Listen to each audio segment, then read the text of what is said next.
Agencija za osiguranje i finansiranje izvoza Republike Srbije svoje poslovanje u potpunosti usaglasila sa svim preporukama i odlukama Vlade Republike Srbije.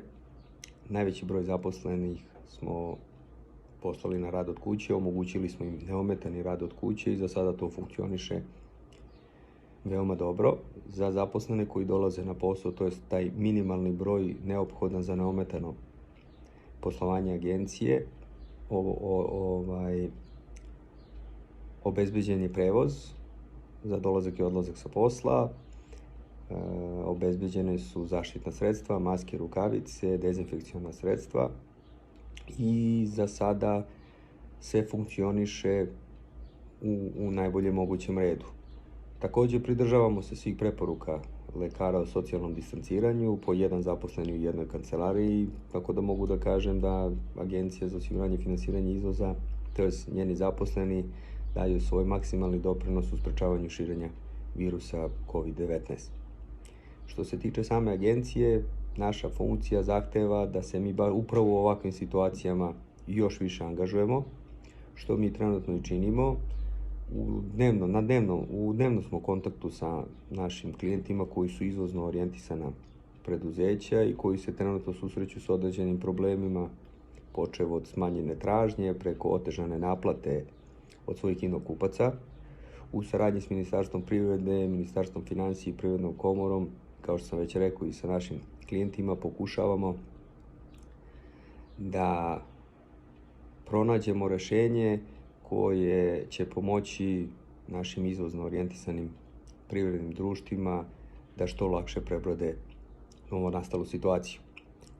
Što se tiče solidarnosti, smatram da i mi kao pojedinci i čitavo društvo moramo biti solidarni, jer samo solidarni možemo zajedno pobediti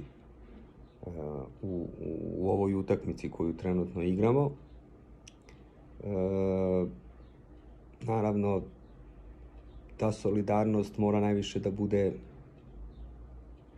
usmerena ka onima koji se najviše daju, a to su zaposleni u našem zdravstvenom sistemu, jer oni su na prvoj liniji odbrane od virusa i zaista koristim priliku da im se od srca zahvalim i da im čestitam na trudu i radu koji su do sada uložili i da im poželim sve najbolje i da se ova situacija što pre reši i da se svi što pre vratimo u neke svoje normalne tokove.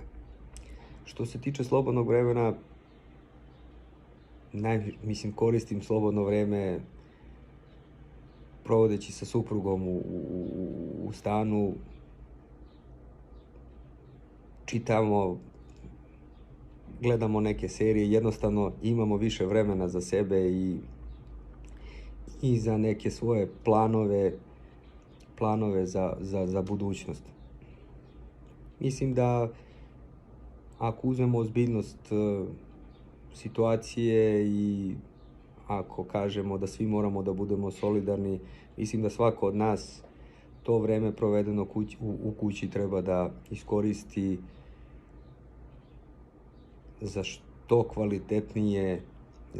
da ga što kvalitetnije provede sa svojom porodicom.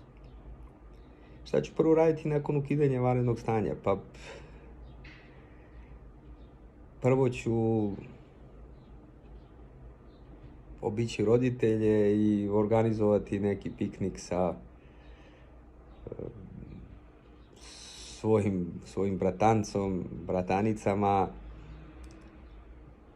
Jednostavno, to je jedina stvar koja mi možda u ovoj situaciji nedostaje, to je sviđanje sa decom moga brata i decom brata moje supruge, naravno uz taj smanjeni i ograničeni kontakt sa svojim roditeljima i prijateljima.